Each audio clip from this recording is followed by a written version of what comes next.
Well, hello, folks out there in internet land, and thank you for tuning that dial to the Eek channel. My name is James, and I am joined today by a couple co-hosts. The first being Danny, and the next Josh. That was pretty good. Those were like I was like fighting game select screen. Yeah, I liked it. I liked it a lot. This is a SpoilerVision episode, which means that in just a moment we're going to go watch a scary movie. Then we're going to come back to you with our hot takes and immediate review to determine if the film gets the original Eek seal of quality. Yep. I'm glad that no one made a disgusting sound this week. This week on SpoilerVision, we are watching The Curse of La Llorona. see, yes, right, Ed. The Curse of La Llorona, also known as The Curse of the Weeping Woman in some markets. It's a 2019 American supernatural horror film. It is directed by Michael Chavez in his directorial debut. It is written by Mickey Daughtry and Tobias Laconis. It is the 6th installment in the Conjuring universe franchise. Amazing. It is based on the Mexican folklore of La Llorona, and it stars Linda Cardellini. Yep. That's it. Raymond Cruz and Patricia Velasquez. Yep. Sounds right. That's all the details of the movie. Danny, you just want to read us the back of the box description there? Oh, yeah. Ignoring the eerie warning of a troubled mother suspected of child endangerment, a social worker and her own small kids are soon drawn into a frightening supernatural realm. That's right. So good. Sounds so much better with the new microphones too. You know what I mean? All right. To La Llorona. To La Llorona! None of us have drinks except Danny. Ding, ding, ding, ding.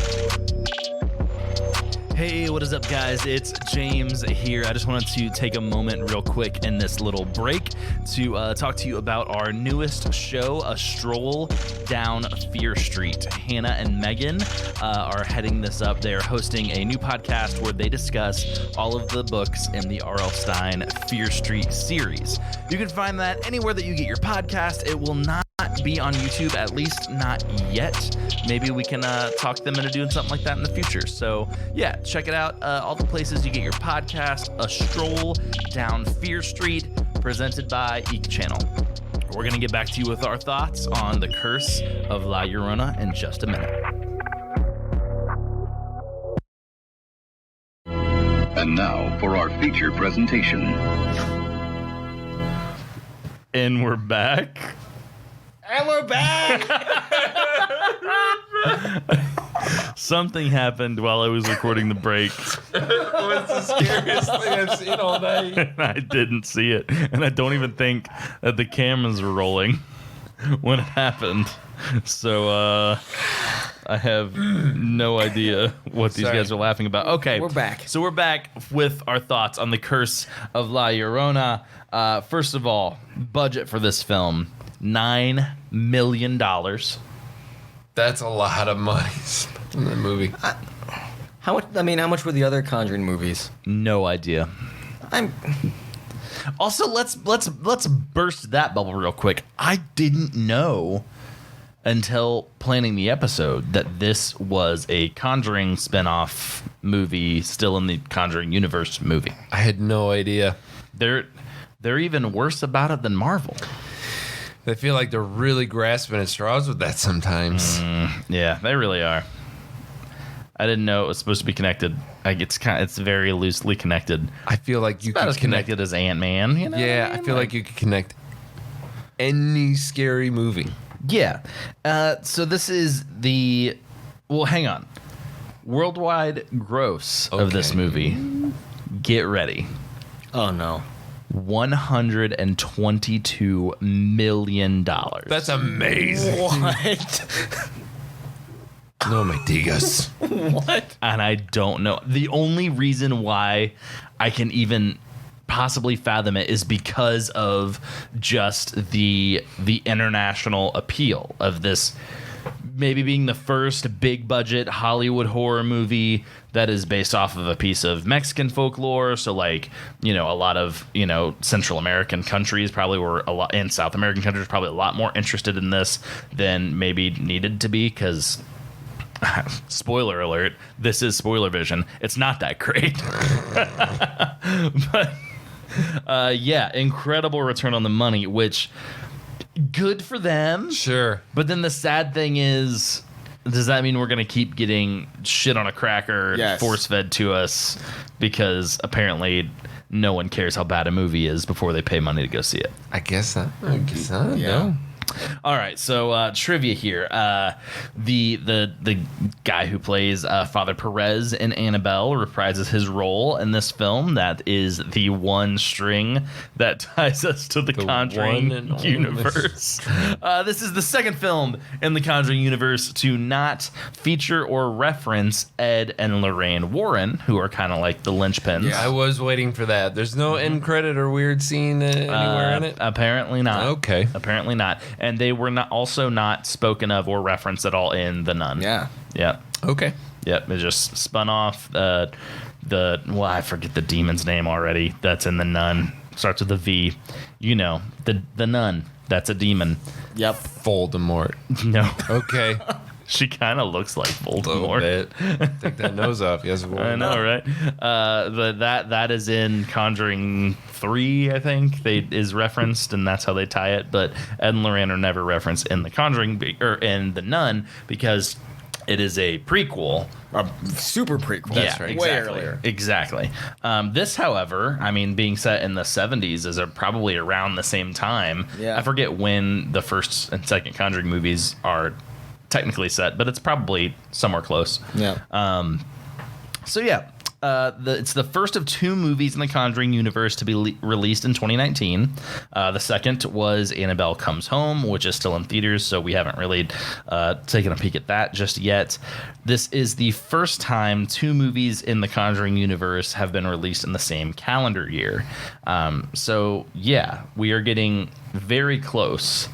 And we're not close. It's happened. The Conjuring is the Avengers of horror.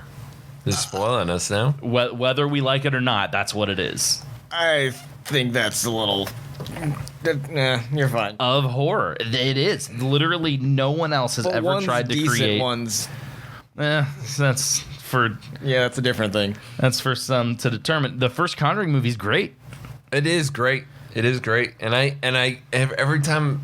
The most surprising thing about you telling us that tonight was I can't believe this is still a thing. I know. I know it's happened semi-recently, but like you're still going at this? Like how big is this world? Do they just keep tacking it on? Oh God, there's 3 Annabelle movies. That's true. There's 3 just Annabelle movies, and then there's 3 Ed and Lorraine movies, which are the actual Conjuring films, and then we have The Nun, and now we have The Curse of La Llorona. Yeah. And so what are we going to get? We're going to get like just a different, we're just going to nail down every focus group culture, folklore. They can just do every myth and just put someone from the other movies in, and maybe that means that we'll get a better Slender Man movie though. I wouldn't mind that as if they just did it better. If they didn't just make a Slender Man movie and then Father Perez shows up, it's like, hey, want to hear about this doll that I saw one time? What if Father Perez just becomes the Conjuring's Nick Fury?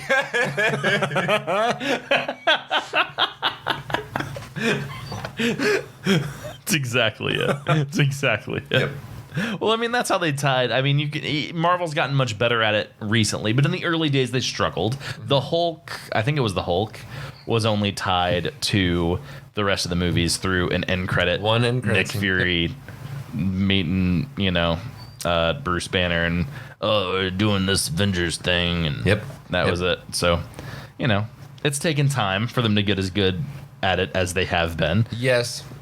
So yeah, maybe over time the Conjuring movies. This is what it does though, because I don't love any of the Conjuring movies except the first one. I thought it was really, really great. Everything else in the universe has been okay to me. But when I find out that they're all connected, I do want to buy them all on Blu-ray. Yes. I shouldn't because they're not all good movies. Right. But it's as a collection Marvel fan, now. I want to see the ultimate payoff that happens. Hopefully within the next 2 to 3 years. Hopefully no longer than that. I want something. I don't need like all the monsters show back up and then Ed and Lorraine have to fight them with then turn one of them. Then Iron Man shows up and is like, hey, I got this, you guys. I don't need that. But like, they're building this whole universe and they're connecting all these things. But it's like, Why are they connected? why? Yeah, What's the that makes sense. point? Like, Yep, I hope they come around with something. some kind of payoff. Right. Yeah. Rather than it just being, why didn't you just make this a Netflix special and all of these are TV episodes instead? Right. And I could have watched them all much faster. Yes. Binge the entire series, and every series or every episode in the season is it's like it's basically an anthology, and it's Ed and Lorraine's little creepy cove where they keep all their shit locked up, and like each episode is like, oh, this is the story behind this thing, and like you could have just done it that way, saved us all a lot of time, money, and energy. Well, they're not trying to save us money. That's true. And that's the problem. Okay, Danny, what happened in the Curse of La Llorona? All right, here's what happened. All right, once upon a time in Mexico, there's this man and lady. They were in love. They had 2 kids, and the man was like, hey, you know what? I want to go after this younger lady. And so he did. Don't and do so it. the lady was like, you know what? I'm mad. I'm going to drown our kids. Typical female response. Just kidding. Very normal, sound, healthy response. Yes, and to after infidelity. after she drowned the first child, she went and drowned the second child, and then after she drowned the second child, she realized what she was doing. Oh God, I drowned my kids. I was like, oh my God, I just drowned my kids. And then, so, okay, now I need to have the supernatural need to replace my 2 kids that I just drowned myself. So she starts going after kids the rest of her. Did you just say drowned? Drowned, excuse me, drowned her children. And so then she starts going to try to replace her children, but apparently, I don't know, none of the children are good replacements. Good so she enough. just keeps She's drowning them. more children. I don't know. So it is a true blue folklore story. It's very boogeyman-esque. It is Boogie lady. Bottom line, listen to your parents. Do what they tell you to do what your parents say to do, or La Llorona is going to come take you and drown you. That's the idea behind the whole thing. Reasonable. How did this movie look and sound? I will start off by saying, Please do. the movie looks bad. It flat out looks bad. I'm sorry to the people who worked on it. I'm sure that you slaved hours away. You probably worked really hard on certain aspects. La Llorona looks bad. Like, as a monster, as a creature feature, as a ghost, whatever she is, she's 100% CG. I mean, I can even say The Nun wasn't a good movie, but The Nun looked good. Yeah. It had a good look to it. She looked good. The camera work was much better. This movie looks like it's a found footage movie, but it's not. Yeah. Which is weird. Why is the camera so shaky all the time if it's not found footage? Guys, put on a fucking gimbal or at least turn the gimbal on. I don't know what you're doing. Like it's not that hard to stabilize a camera in 2019, and I don't know. It's just bad. It's bad. There's nothing about the sound that I think has any redeeming qualities. I can't tell you what the score was. I can't tell you if La Llorona herself had a theme in the music. No. There's nothing likable or memorable that I'm seeing or hearing. A lot of the movie was too dark. Because it was so dark, there weren't really any colors in the entire movie. Nope. It was just drab, and he said it all already. Just not good. Yeah, super standard, really crummy looking, not spectacular. Is Didn't it love scary? No. I think I always love the pause before anyone answers that question. like there are jump scares that are, I think, you easily expect, and especially if you've seen the other Conjuring movies, they're very telegraphed. We were hoping that there'd be something different, something maybe unique. I just kept waiting. And I there just was kept not. waiting. They were very worn out. I mean, I was taking notes through this movie and just getting irritated as I did. And yeah, I don't think it's scary. I think that for the lowest common denominator of people, they will maybe jump to the jump scares and I don't even scary. know if they But I don't can. I don't Denominator. ugh. I don't even know, like, I mean, I try to look through the eyes of, like, my wife Hannah, and she doesn't really watch a lot of scary movies, and jump scares really bother her. Like, when she feels them coming on, she covers her eyes, like, tell me when it's over, tell me when it's over. I don't even think these jump scares would scare her. Like, I don't know who this movie was made for. Like, was it made for horror fans, or was it made for children? Like, I think that I could show this to my 6-year-old son, and yeah, the imagery of the monster would be scary, but it's no scarier than what he watches on random ass Netflix shows every day. Yeah. Like, I mean, it's not scary. I take the same perspective. I exactly was about to say the same thing. I always try to think, how would my wife feel about this compared to how would I feel about this? Sure. I don't think this is scary for nothing. No. My wife might have thought moments of this were scary. Oh, I don't think Shelly would have jumped. I've watched a few scary when that movies with child Shelly. went flying out that door, she might have been a little bit scared. That was probably the best scare of the movie. Probably the best scary movie, but outside of that, that's the worst. Is every time they were starting to telegraph that, every time you start feeling it coming on, I'm like, okay, I want you to do it. I want you to do a jump scare. I want you to do it, but I want you to do it good, and I want it to be earned. I'm not above a good jump scare. yeah. I like them when they're good. I like them when they get me. Yep. I'll be mad for a second after, be like, oh yeah, fuck you guys, Yeah. like you got me jump cheap, but I like them, and when I settle in for a movie like this, I expect them to happen, but I expect them to be good. Yeah, even when they telegraphed, it was like, yes, okay, I see it coming. Make it worth my while, and it just. I'm even that, like, one of the early scenes where the two boys are in the whatever rescue room, and they're just in bed. The brother starts walking around the hallways, and it's like, Yep. yes, something scary is about to happen, and then it does, and it's like, oh, okay, let's move on. This is not Resident Evil, the original video game, where you're walking down that hallway for the first time and a dog jumps through the window. It is not that. Right. And that's a good jump scare. Not even close. It's cheap. It catches you off guard. It's more surprising than it actually is scary. It's all the things that a cheap jump scare is, but it's done well. And this movie doesn't do any of them well. Nope. Not a single one. Okay. Scariest moment. I'm talking a lot, but I'm going to lead it off just so I can give you guys a chance to talk. Please. For me, I did like when La Llorona is trying to drown the little girl in the bathtub. I thought that was scary. Just her hands, not the jump scare of it was scary, but just her hands shoved onto the girl's head, pushing her under the water. Scariest part for me. So, as a recent father of a child, I've the moments where you see a child being harmed in movies like this has become just so much more severe for me. Absolutely.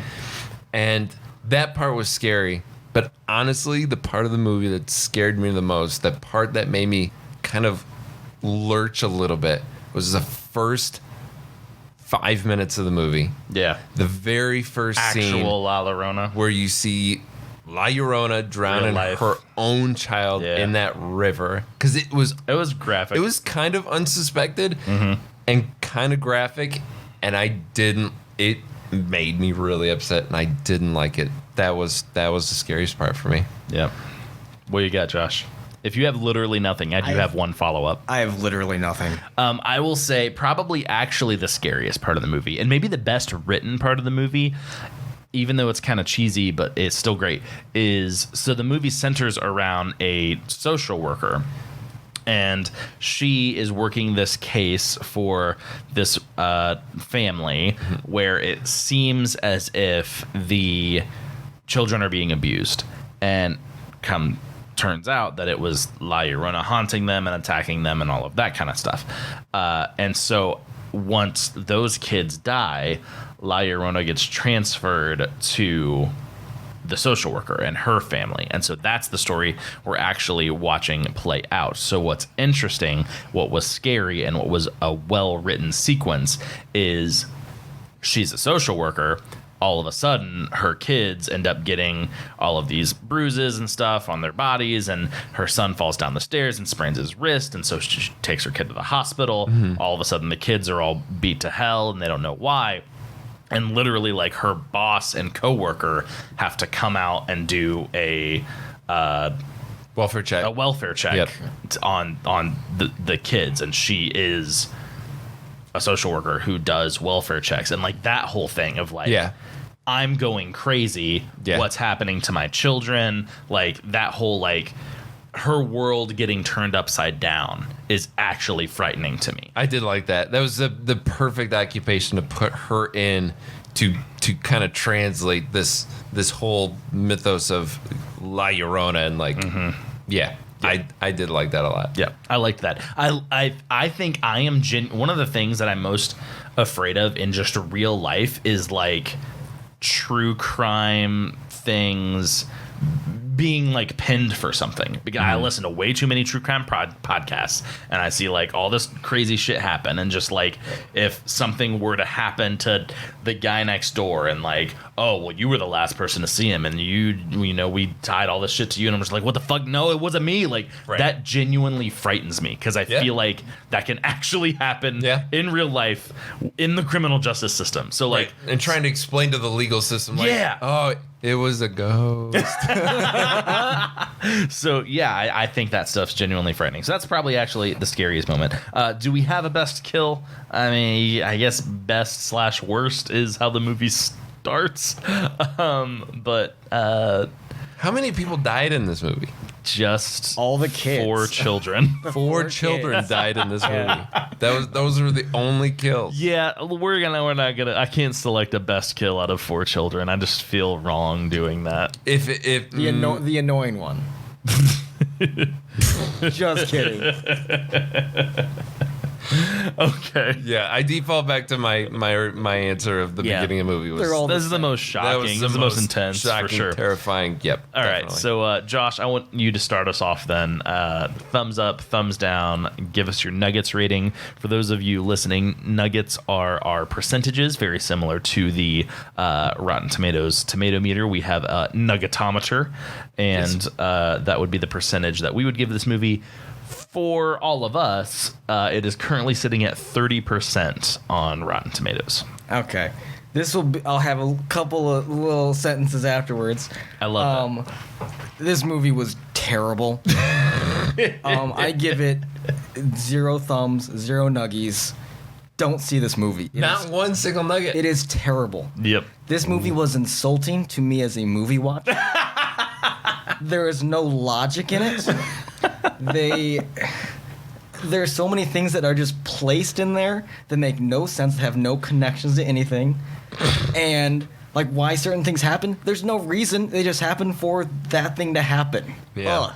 Frustrating. Before Danny moves on, you were here for The Nun. Yes. I think you helped review The Nun. I did. Compare this movie to The Nun. At least The Nun, I think, with a similar like adjunct time period to where we are now, at least there was some narrative, I guess, between what The Nun was trying to do and the actual things that happened.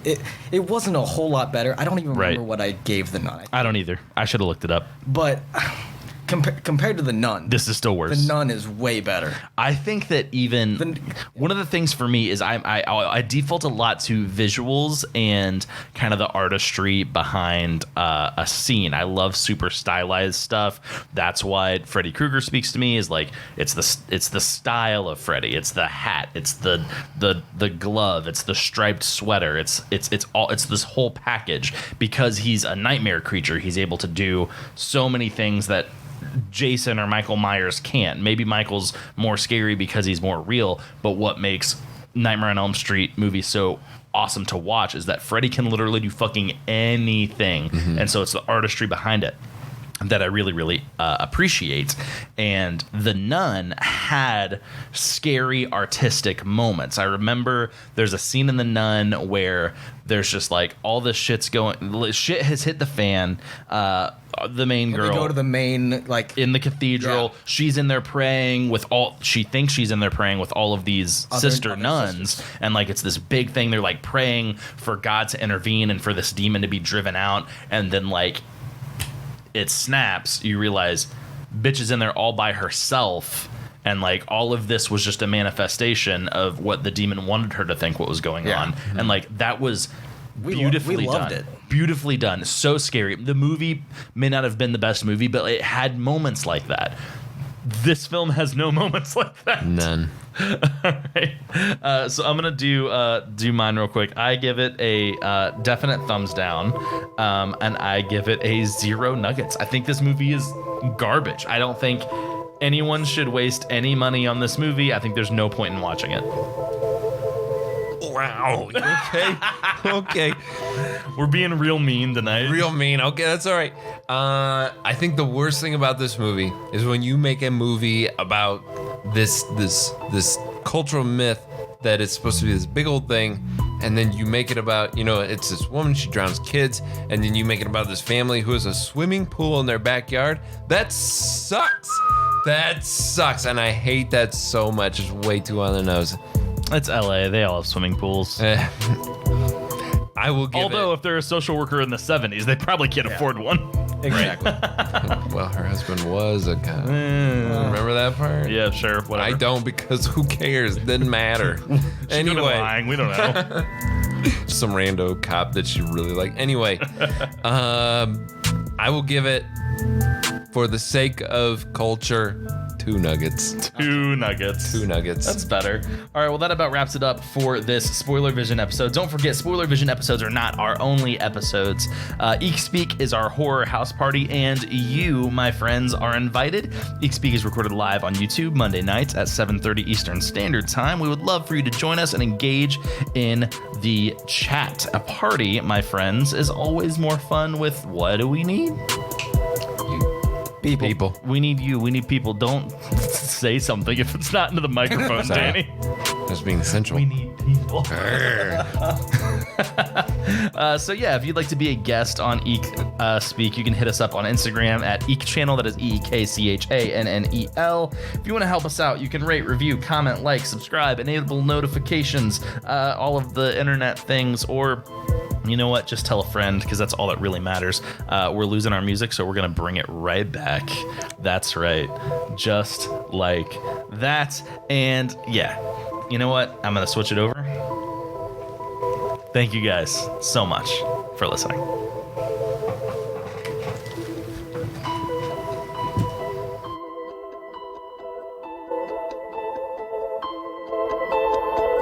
This has been a production of Eek Channel. We make spooky stuff for people like you. You can discover more content like this at eekchannel.com or find us on Instagram, Twitch, YouTube, Facebook, all the places. And don't be shy, we like making new friends. Thank you for tuning in and stay eeky out there.